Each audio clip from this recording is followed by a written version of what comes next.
Hello. Thank you for joining us. I'm Linda Lamp, and I'm here with my co-host, Mary Ardania, and Hi. we are here hosting Let's Become a Beloved Society, Conversations Illuminating Your Path to Wholeness. Today's an auspicious day. Um, we all woke up to a king of England. So for, I think, many people living on Earth, we've never had a king of England. Right. So this is something new to get used to. And I think it just fits right in with all of the massive changes that are happening on the I, earth. I thought the same thing, Linda. Did you see that I shared a little thing on my Facebook that said something about, you know, the queen is a king. These woke people are really out of control. Uh, well, today's topic, it comes from multiple viewers. It's a common question. If you Google it, it's not the most common question. The most common questions asked of Google seem to be things like "Where am I?" or "Where's the nearest pizza?" But if you work your way down through the list of questions that are popular to ask, you'll come to the question that we're going to take up today: Why am I here? Or what is my purpose? What is life's purpose? How do I know my purpose? And I think that in general, as a species, we've been given a fairly large disservice by those around us because we aren't really told how all of this works. And there's enough different religions out there that have told people various things about how life works that put different spins on things. And it becomes really confusing if you're trying to understand where you fit into the grand scheme of things on Earth. It can become very confusing if you start looking at the different religions and what each of them say. So, one of the things that I did, and pardon me while I fix the studio lights, I've been rushing around this morning and didn't quite get everything where it should be. Um, One of the things that troubled me as a young person was this disparity between the different religions. My mother, I don't know, I'm not sure what label would be appropriate to give her. She was somewhere between an agnostic and an atheist. And she thought that the best way to deal with me and my religious training was to take me to a multitude of different churches. And so I attended everything from a Dutch Reformed church to Episcopal church. We never attended Catholic church. That seemed to be something outside of what she was willing to subject me to. But the Episcopal church that we went to was what you would call high Episcopal. So it was very close to, in many of the traditions, to a Catholic church.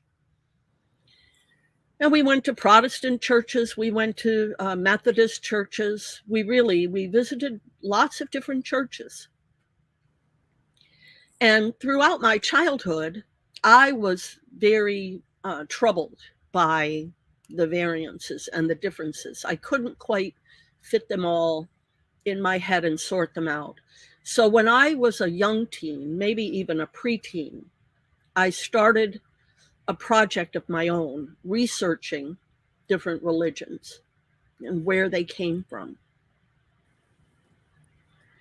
And it's an interesting study if you ever were to do it yourself, because what you'll discover is that if you trace any of the modern religions that we know of today, and I temper that because if you have a copy of my book, you know that I go into the statistics of how many new religions are formed. And there are new religions being formed every day. So I'm not really talking about those. I'm talking about the main structure of religions as we know them: Buddhism, Hinduism, uh, uh, Jewish, Christian, Muslim, those mainstream religions. When you trace them to their origins, what you will discover, background noise, Mary. I'm sorry, I'll mute. What you'll discover is that every religion started out talking about the same thing, started out with the same root. And that root is the same 4-letter word across the board. It's love. It's love. That's the core belief, meaning, and history of every major religion in the world. And yet, if you look at the world, we are not a very loving place. Love is not the first thing that happens in everybody's life every day.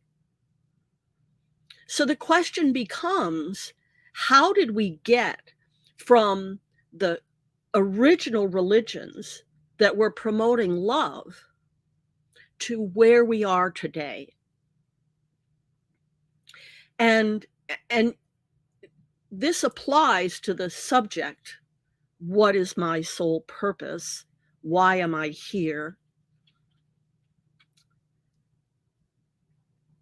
And it will all get woven together as you'll see in a few minutes. So in my own life, I had to come to the conclusion that something had happened to us for us to have all forgotten that the major point of every religion on earth was to teach love. And this is where I'll come to the subject of energy, right? The subject, the energy on this planet encases all of us. And there are various frequencies. And what happened when Earth was created is Earth was created out of love. The love from the divine is what created everything you see around you and is what created you. And because of that,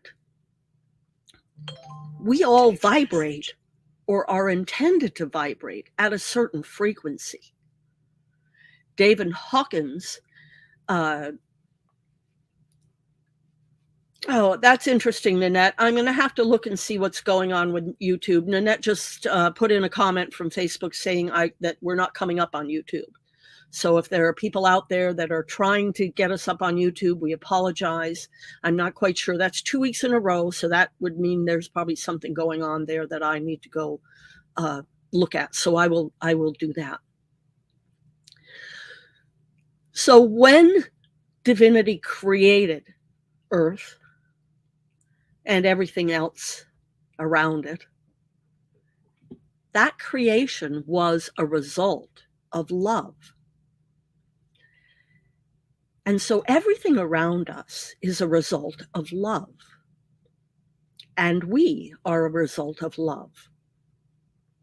Not just the love between our parents, because that isn't always how we got to be here, but the love of the divine, the love of the collective.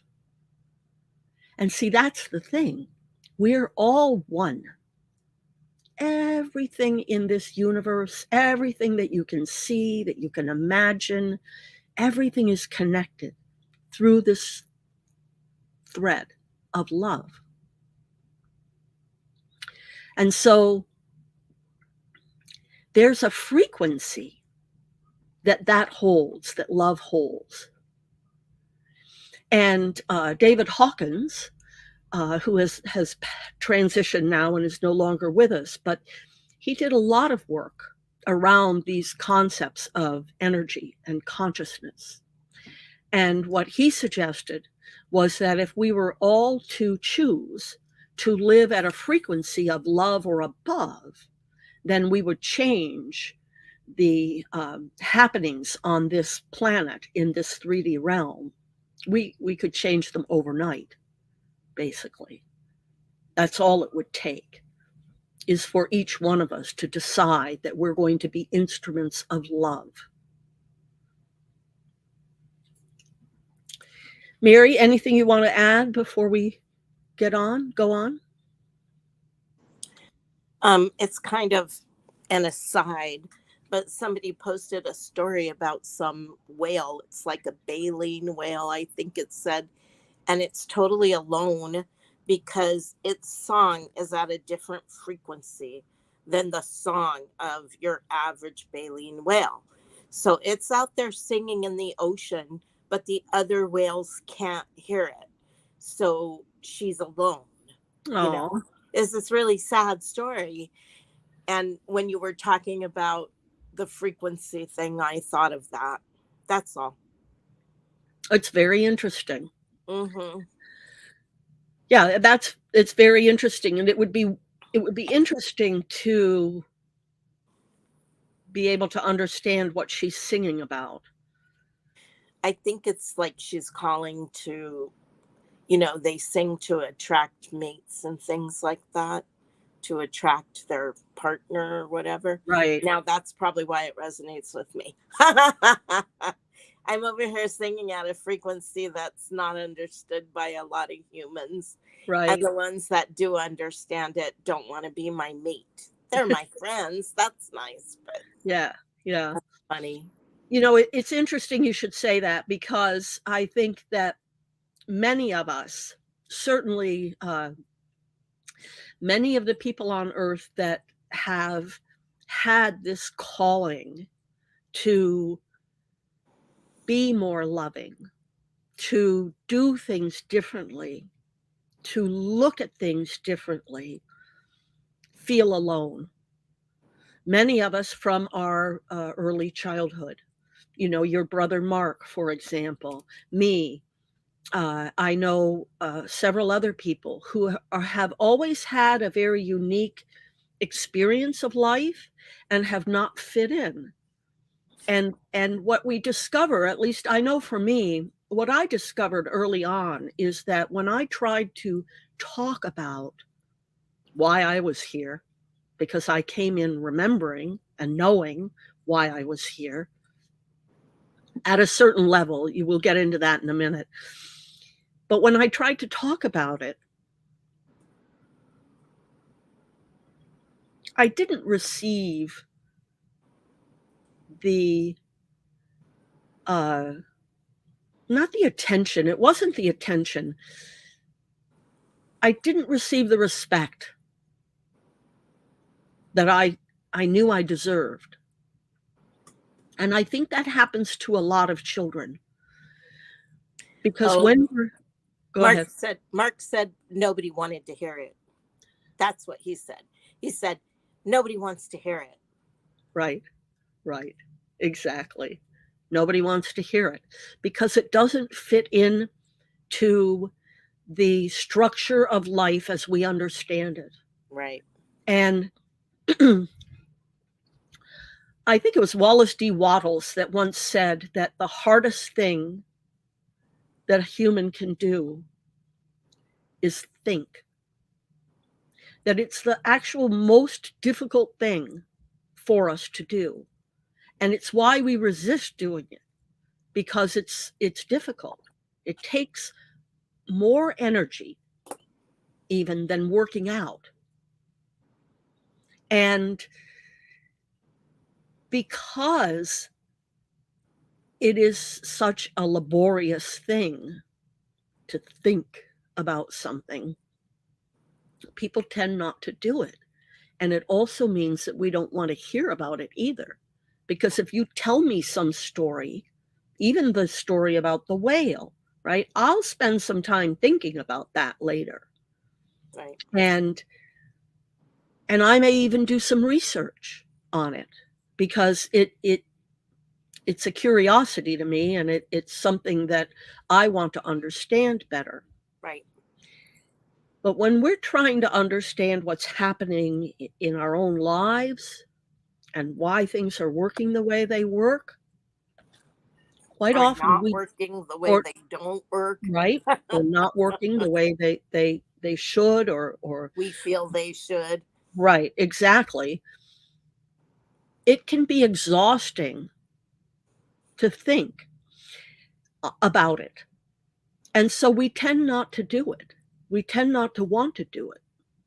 And it ties in with our actual physiology because the way our bodies work is we don't like change.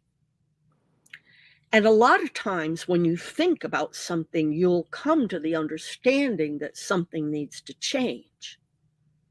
And so I don't want to think about that because I don't want to have to change. Right. Change is a threatening thing to our bodies. It shouldn't be, but because of the collective experience that we've had in these bodies, we have what's called cellular memory, and that cellular memory transitions across any lifetime that you're having. And again, if you've tuned into these broadcasts in the past, or if you're familiar with my work, you'll know that I don't call them past lives.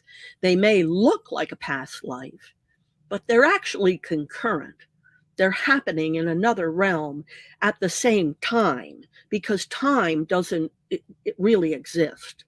Time is this sort of artificial thing that we've layered over our experience in order to make it linear so that we can process it. So your cellular memory is working in your body in response to not just this lifetime, but other lifetimes that it's having. And that's why I always say, if you can heal something in this lifetime, you heal it across all lifetimes. It's why it's so important to really get to what's going on in your life. And I feel so much empathy for your brother, Mark. Nobody wanted to hear it. Right. Nobody wanted to hear it. Well, and to be clear, his message that he has that nobody wants to hear is that life is about service. And I Right. know that you would put it a different way. You use different words, but it's not really a different message. It's No. very similar. Right. And, but I can totally see people going, especially with the paradigm that we've all been raised in, what kind of nonsense is that? Right. Life Right. is about service. Nobody wants to hear that. That won't Well, get you a car and a house. And right. Right. Right. Right. Right. Because in this modern day world that he and I grew up in, life is about, as Neil Donald Walsh would rattle off, the car, the kid, the job, the house, just Mhm. it's the script. It's the more stuff. The more money you make, the more stuff you have, the more successful you are. And that actually doesn't have anything to do with anything. And And- certainly not your life purpose. right. And I'm sorry, I just want to get a little personal here, because one of the things that I'm 62 now, that's not young, it's not old, but it's mature. And this has been a subject that has been in my consciousness a lot with whatever this current growth period is about. I mean, I know my life purpose is not about the car and the job and all that stuff. It's about love, like you said. I feel my purpose is to channel as much love as I can from up there into this world, which really it's all love anyway, but people forget that. So that's my job, is to just be a love beam to help people remember, right? Right. But as far as the house, the car, the job, the kid. I got none of those things. Like, I'm living in an apartment that my best friend is letting me rent because I can't really afford anything in the town I live in. Even my cat isn't really my cat. She's actually my friend's cat who was being bullied by other cats. So I agreed to be like her foster mom, and I take care of her, and we're buddies. But if she has to go to the vet, my friend will do that. So anyhow, it's like I have crap that I've accumulated over life, and some of it's nice crap, like this raw ruby crystal or something. But like, I don't have any of those things. The the meaningful career that makes me decent money. I have family I love. I have nieces and nephews. I myself have no children. I thought I was going to do like healing work, and I haven't really done that, except to the extent, that you and I are having these conversations or whatever. It's like I really came face to face with that whole sort of crisis crisis of like, I feel like I never got to have anything I wanted in life. That's really how it feels. Like, I was raised and I thought I would have certain things because everybody does, right? You Right. get your Right. spouse, you get your home, maybe there's kids involved, maybe there was your spouse's kids and you didn't give birth to them, but Right. I thought that those things would happen for me, Right. and they haven't. And sometimes that is incredibly disappointing and painful. And that's what I was going through recently, actually. I don't know if I should even have brought this up here with you, but I kind of feel like it's relevant. Right. And it was something that I was wanting to talk to you about. You may recall I talked to you about possibly because, this is, and I really want to get your perspective because you have your perspective, and it's always very valuable for me. So, wow, I just interjected my personal stuff. It's all right. I've It's done all it right. before. But I think it's perfect, Mary. It's Mhm. really perfect. Um, so let's get into this now. I want to read this. This is a quote from. Let me zoom in on it so I can actually make sure that I'm uh, saying the right name here. Brooke Hampton from Power of Words. Um, Your purpose is not to spend your entire life wandering around looking for your purpose. Your purpose is to walk in your magic and move in your power. Your purpose is to be fully alive. That's it. The rest will come naturally. Stop searching and just live. So it's an interesting quote because in in my life, as many of you know, when I came into this world, I had two very strong things that I knew. One was that I was here to do something, here to play some important role in the unfolding of life on earth. And number two was that there was somebody here, a soulmate, if you will, that would that I would meet up with and that would help me with my mission of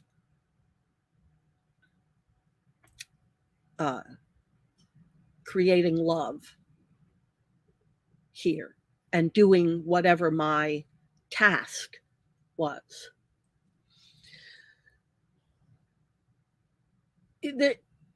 I can look back on that now and I can say that, boy, I wish that they told me a few extra things. I wish that they had told me what I just read you, because much of my life was spent on a quest looking for the person. I didn't think the person had the answers. I didn't have the answers. I didn't know what it was I was supposed to do. I just knew that if I lived my life in accordance with the energy that I felt, it should work out. That was pretty much all I knew. I knew that ultimately I would be directed or led or brought to the thing I was supposed to do. And I really focused in the beginning of my life on finding that person. And so basically every man I met was potentially that person. I broke a lot of hearts as a young lady, as a young woman, because I got into all kinds of relationships with people that I never should have been in, all because I was seeking, oh, are you the one? Are you the one? Are you the one? And I would try them all on. It was terrible because I did. I left a lot of people with broken hearts. I led a lot of people to believe that they could have me when they really couldn't, because I'd get to a point where I would realize, oh no, you're not the one. And so I look back at it and it's like, boy, guys, you could have given me a little bit more to go on. It would have made life a little easier. But in the long run, what you come to realize is that everything is in divine order. Everything. Every one of us. Because here's the bottom line. This is truly the bottom line. We are all here with the exact same purpose. Now, we each have our own unique way of acting out that purpose. And that's what makes the world so interesting and so unique and so different. And it's what makes each one of us so different. Because I'm not here to do my work through music. I'm not that person. I'm not here to do my work through art. I'm not that person either. I'm here to do my work through words. That's my gig, right? I'm a wordsmith, and I'm here to put into words and to help with words show the way to the light, show the way to your inner divinity, show you the way to get in touch with your soul. And I do that through words predominantly. That's my gift. But everybody comes in with their own unique signature and their own unique script or part in the play. So we've used this analogy before, and I'll bring it up again. It's really great and helpful for many people to think about life as a play.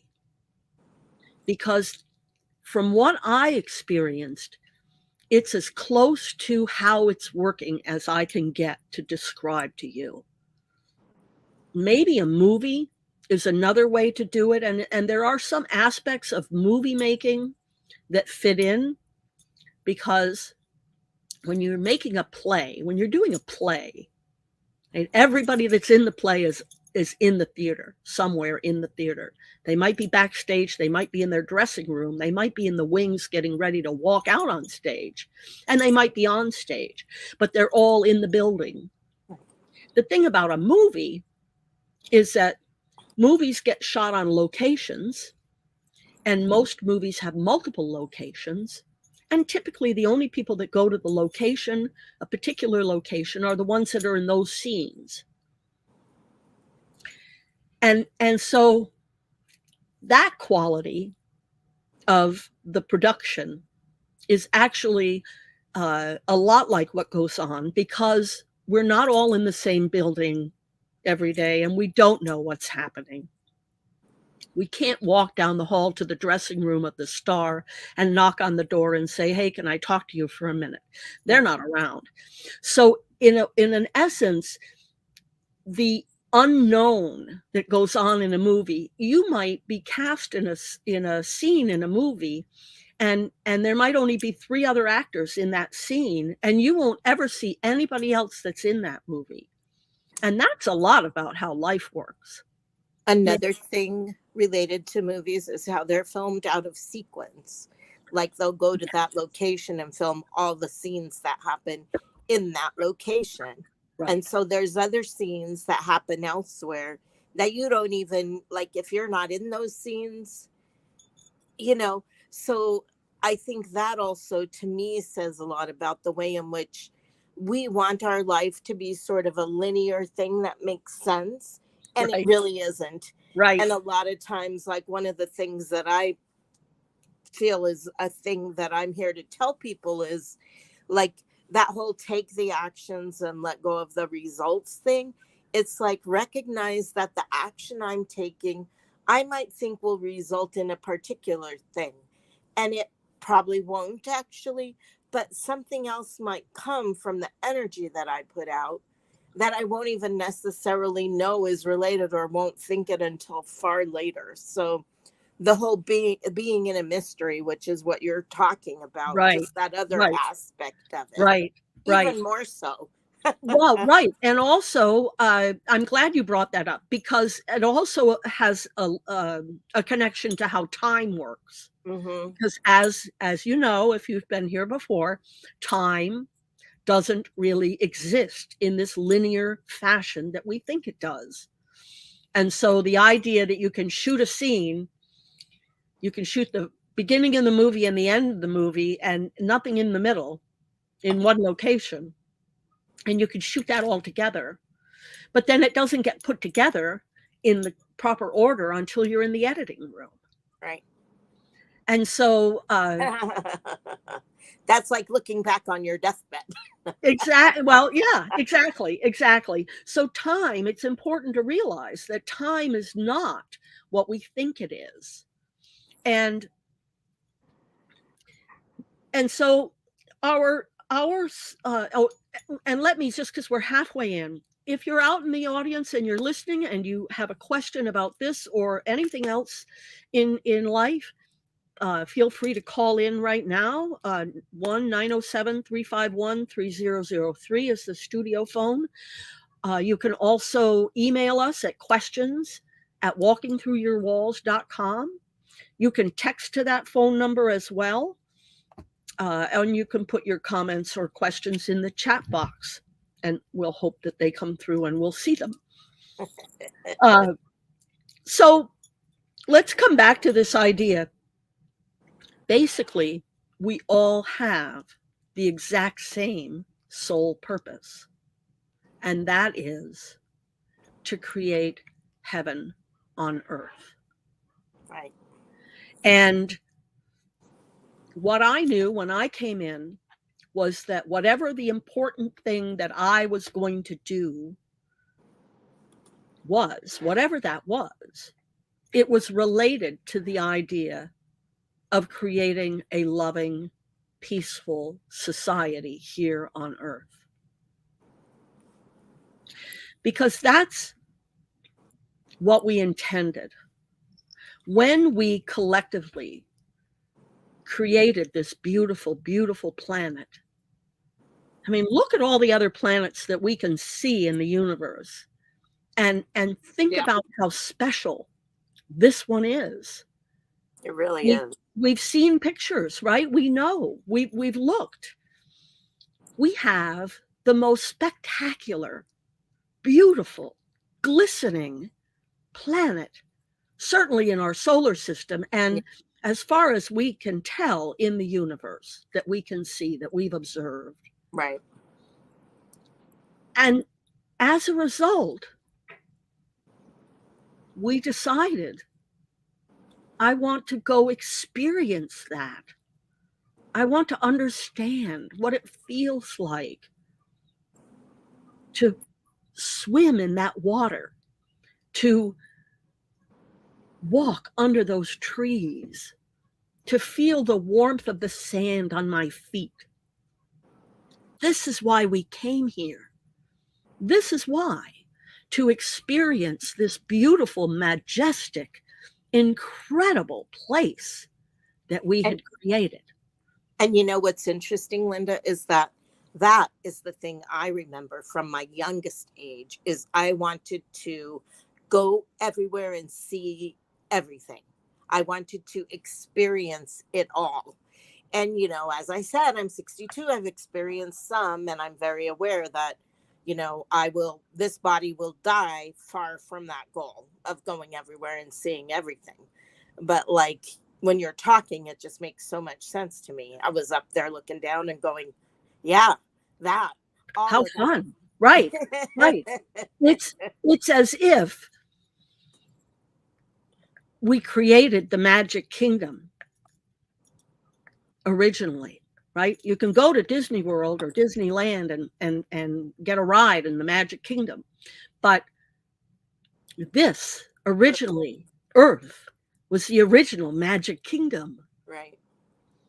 And so people will ask, so I don't get what happened.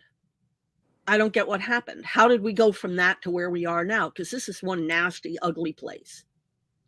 Not all of it, but parts of it. Not all The of places that people are in charge. it. Right, right. So this is where it comes back to the energy. In the process of creation, we discovered we needed a way to keep things in their place. Because otherwise, anything we created and put on Earth just started floating around. Hence, the creation of the force of gravity. And it's my belief that the unintended consequence of gravity is that it had an effect on the physical housing that we're residing in to the extent that it altered our ability to feel our connection to the divine. Yeah. Being here requires having weight, but we don't really weigh anything. Yeah. The only thing that causes us to weigh anything is the force of gravity. Right. And it is a downward pull from the energetic surroundings around us. And it's really unnatural to our spirit, which, as you say, has no weight and has no physical even. So it's like lightness and zippity doodahness.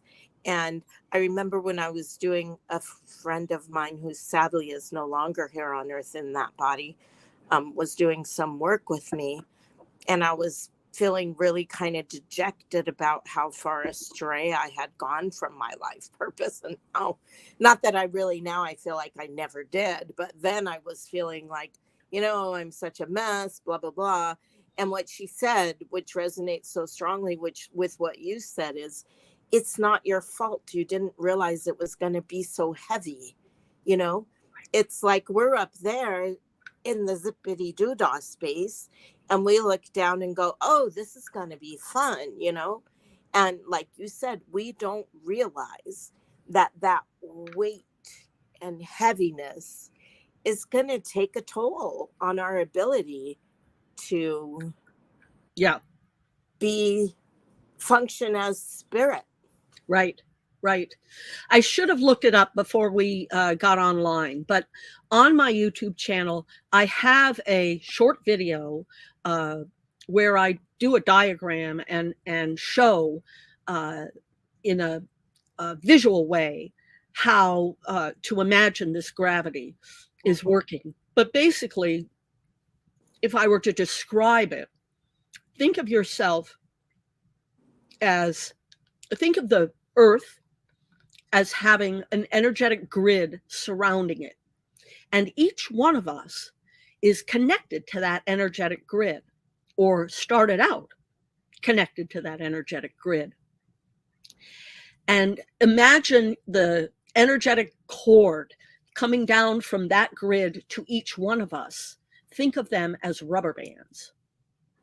Now, gravity is pulling us down from that grid so that we're here on Earth. But that cord can snap if the force of gravity becomes too strong. And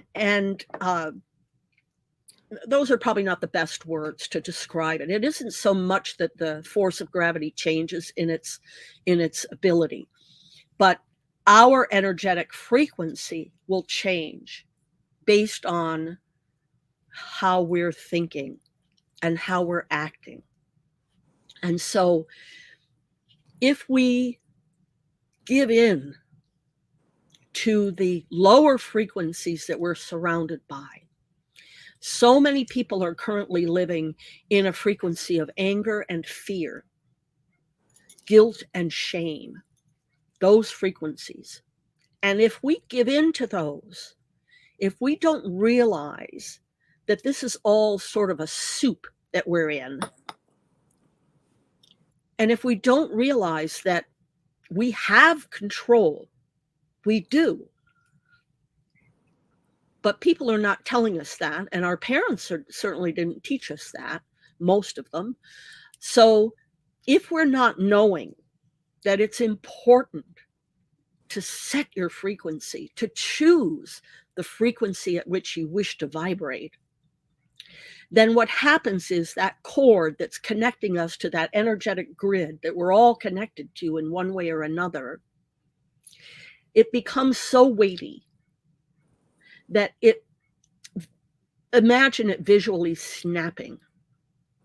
You can't become completely disconnected from divinity because you are divinity. Everything that exists is divinity and a result of divinity. But you can close yourself down from your divinity. And what happens is that when that happens, it's as if you put down your script in the movie or the play and walked out of the building. This is where the play analogy really comes back in, because we're all in the building. When we're in the play, we're all in the building. But this is free will. This is where free will exists. People don't like the idea of fate.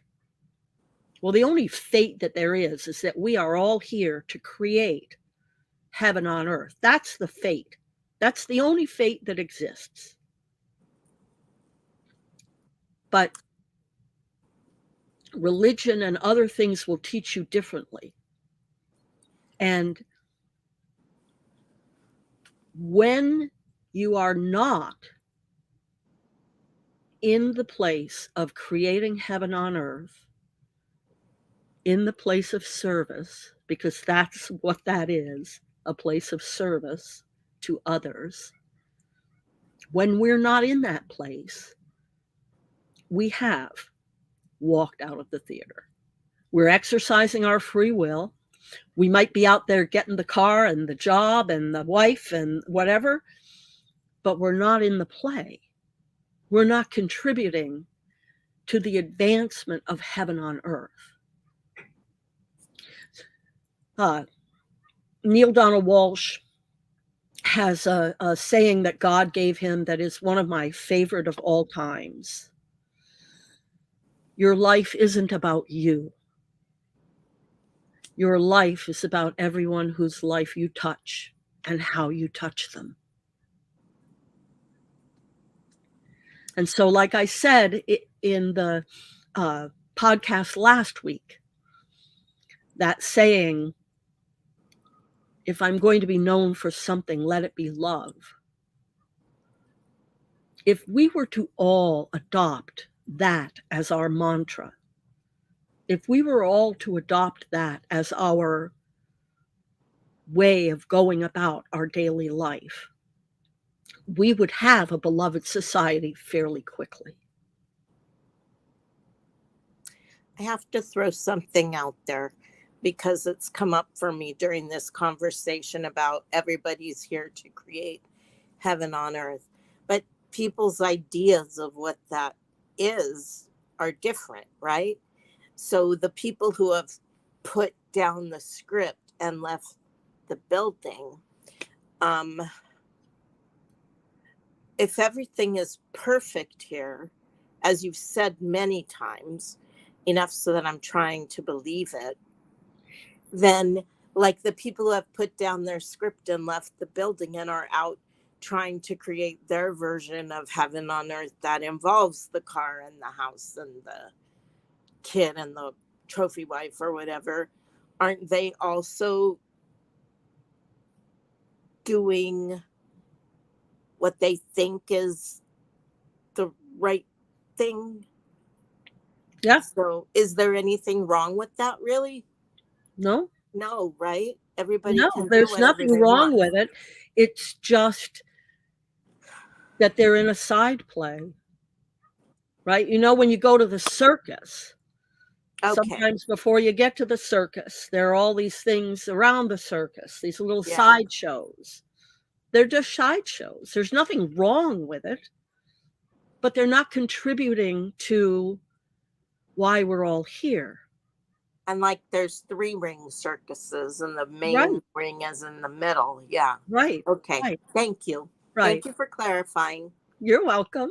So here's a comment from Nanette. There's an Yes. excellent play by Luigi. Luigi Pirandello called Six Characters in Search of an Author. Yeah. I've A seen great, that play. I have too. A great Yeah. read for expanding your play analogy. There's an implication during the play that the director can't interpret the author's intent. So true. All movies and plays in life are in need of the author, but not unlike humans who question God's plan and want answers. And that idea of the director interpreting it brings up a whole nother element. Like Right. there's a new version of Persuasion on Netflix. Persuasion is my favorite Jane Austen novel. And there is one good version of a movie, but not really the definitive, like that Pride and Prejudice with Colin Firth and all. And I had, hopes. And boy, that director and this version is like, did they even read the same book I read? Because it doesn't feel that way. And I would have been happier if they just like made a modernized version and did that to it instead of keeping it in Jane Austen's period and doing that to it. But so it brings up that whole, because in the play, I mean, I've seen the imagery before. Well, I think it was like a movie and a projector and sort of like we're we're all the roles, like we're running the movie, where we made the movie and we're in the movie.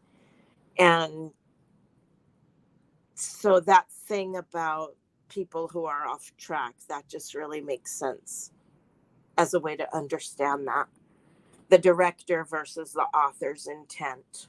Right. Right. Yeah. We are the director of our life, whether we realize that or not. Well, yes. Yes, we are. Uh but where the responsibility for that lies in terms of what happens to us is very narrow, because Yeah, the only thing that we have any control over is ourselves and our response to what happens to us and exactly. around us. And so The through meaning we ascribe. and the meaning that we ascribe to it, right? So throughout my childhood, what I became very aware of was, again, because I knew every day when I woke up, I knew two things. I'm here to do something, and there's someone here to help me. And I would start my day with that understanding. And things would happen. things would happen. When I was 15, my dad died. And when he died in February. But what had been happening prior to his passing had been I was making my own arrangements to go live in Idaho with my godparents. My mother was an alcoholic. She spent pretty much all of her time passed out on the couch. My dad ignored that. Pretty much he'd come home. I ended up having to make the meals because she was pretty much passed out on the couch. Then he would go in his bedroom and spend his night in his bedroom. And that was the life of me as a 14-year-old in 10th grade. And I had spent the summer with my godparents in Idaho. And I just wanted a different life. I didn't want this life anymore, this dysfunctional life that I was living. And so I had been making arrangements to move. And I had gotten their permission. They were happy to have me come. My mother had begged me to at least wait until after the holidays. And so it was after the holidays. And I had started up again with wanting to get the move done. And suddenly my father died. Yeah. Well, I'm not going anywhere, right? That changed that.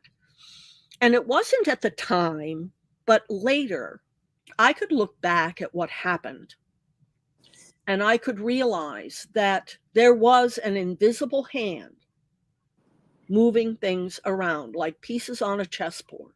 Mhm. Because nowhere was it in anybody's plan that I go to Idaho. Right. And so had he not died when he died, I would have gone to Idaho. And it isn't so much that would have ruined my life. It wouldn't have. But it would have made the path to where I am now much more difficult. Much, much more difficult. And it's not that life is totally scripted from event to event and word to word. That isn't how it works. But there is an energy that's flowing here. And the energy that's flowing continues to hold all of us. And that energy is to create heaven on earth. We do that through being, as Mary's brother said, in service to each other. Not in gain to ourselves, not in serving ourselves, but in being love in action, being love in form. Another quote that Neil Donald Walsh has is, "I came to the room to heal the room." Now, people can say, well, that's a pretty egoic thing to say, but that isn't where that comes from. It Right. doesn't come from ego. It comes from an internal knowing that my life isn't about me. My life is about you and how I touch your life. Right. That's what matters. Right. That is what each of our soul purpose is, to be love in form, to be love in action, to be love in response to whatever life brings us. Yeah, and a quote that I like related to that is from A Course in Miracles, and it's, if you look at a situation and you don't see love there, that means that you're the one who's supposed to bring it. Right. And another Course in Miracles quote that's also applies here is, if it's not love, it's a cry for love. Right. Yeah. There's really only one thing here. Yeah.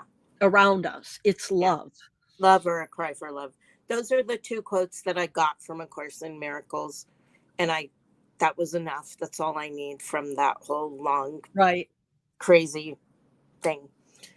As far as, like I said, we're the director of our life. And then you talked about the things that happen. And yeah, for me, it's an easy way to look at it as the things that happen are like the scripted part, right? The writer put those things in. And then we are the ones who take those things Right. and make what we will of them. Right. Right. That's what I mean by we are the director. Exactly. Exactly. I'll give you a real short example of that.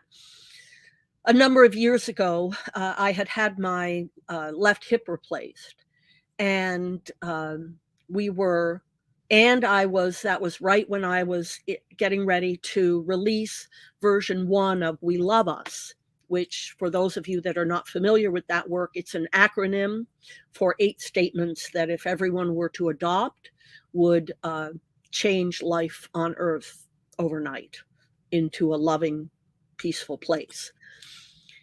And I was getting ready to distribute the booklets that I had made for We Love Us. That particular day, we took our walk to the beach in the morning, and when I came back, I somehow caught my toe on a little tiny chunk of ice. And what happened after that was nothing but some kind of miracle. Now, it ended up with me shattering my left leg. And people would say, well, that doesn't sound like a miracle at all. But it was. The whole thing that happened was out of this world, right? I flew through the air. I had enough time to say, oh no, oh no, oh no, before I hit the ground. You don't do that when you just trip over a little chunk of ice. There was definitely something going on there. Yeah. And I ended up on the ground, and then I couldn't get up. I knew something was really wrong. I couldn't get up. And it's February or March, and the ground was frozen. I'm laying on the frozen ground. My husband ran up to one of our employee apartments and got some blankets, and we called 911, and we waited for the ambulance to come. And the next day, someone said to me, I don't know how you can be in such a good mood. I don't get it. And all I could say was, everything that happens is a gift. That's all I know. It's a gift. I may not like it. It may not look like a gift. It didn't come wrapped in a bow, but it's a gift.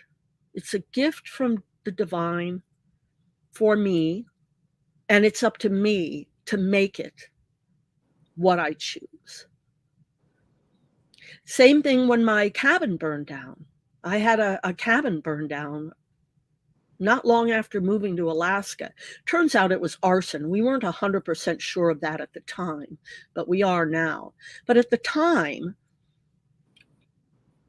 I think it happened on a Friday night, and we were supposed to go on a rafting trip the next morning. And we still went on the rafting trip. And someone said to me, how could you do that? How could your cabin just burn down? How could you just go off on a rafting trip? And it was like, what would you have me do? Stay home and be miserable? What, ruin the trip for everybody else? Nobody else's cabin burned down. Mine was the only one that burned down. Should we cancel the trip? Should everybody suffer? There wasn't anything I could do. There was nothing to do. So why not go? We're the director. We get to choose. We can interpret what's happening to us as horrible and somebody else's fault, or we can choose to look at it a different way. Yep. And again, I think closing with the recap of the 4 agreements makes sense. Don Miguel Ruiz's great work. It's noon straight up. So we'll close with that. Be impeccable with your word. Always do your best. Don't make assumptions, and don't take things personally. Words to live by. Thank you all for joining us today.